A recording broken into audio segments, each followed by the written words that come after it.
মানছি, মানুষের রূপ পরিবর্তনই একটা বৈশিষ্ট্য।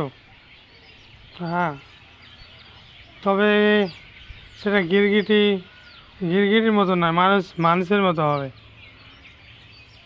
তার ছোটোকাল ছিল পরের পরেরও মানে ভরসায়,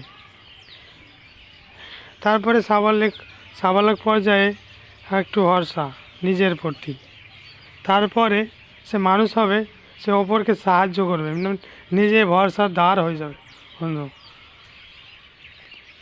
তারপরে পূর্ণাঙ্গ মানুষ সামাজিক জীবনে যখন দায়বদ্ধ হয়ে যায়, তখন মানুষের একটা চতুর্থ পর্যায়ের মতো হয়ে যায়।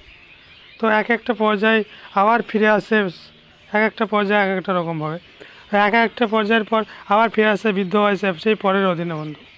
তো এই সামান্যতম একটু আয়ু আয়ুষ্কাল নিয়ে মানুষের গর্ববোধটা ঠিক যেন মাতাল বা নেশাখোরদের মতো মনে হয়।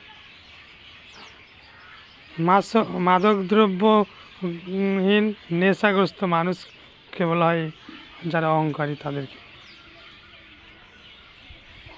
তুমি আজ আছো, কাল থাকবে কিনা তুমি নিজেই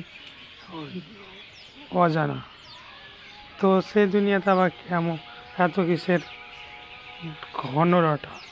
তুমি পাশে তোমার অসহায় মানুষটিকে হেল্প করো, সাহায্য করো। তুমি এখানে দায়িত্ববান, বিভিন্ন জীবনের স্টেজে তুমি বিভিন্ন রকম থাকবে। একটা সারমর্ম হচ্ছে, সার কথাই হলো তুমি পৃথিবীতে দায়িত্ববান ব্যক্তি একজন।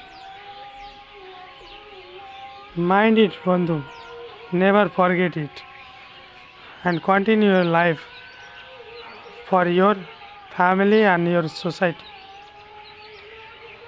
That's be better for this world. Thank you.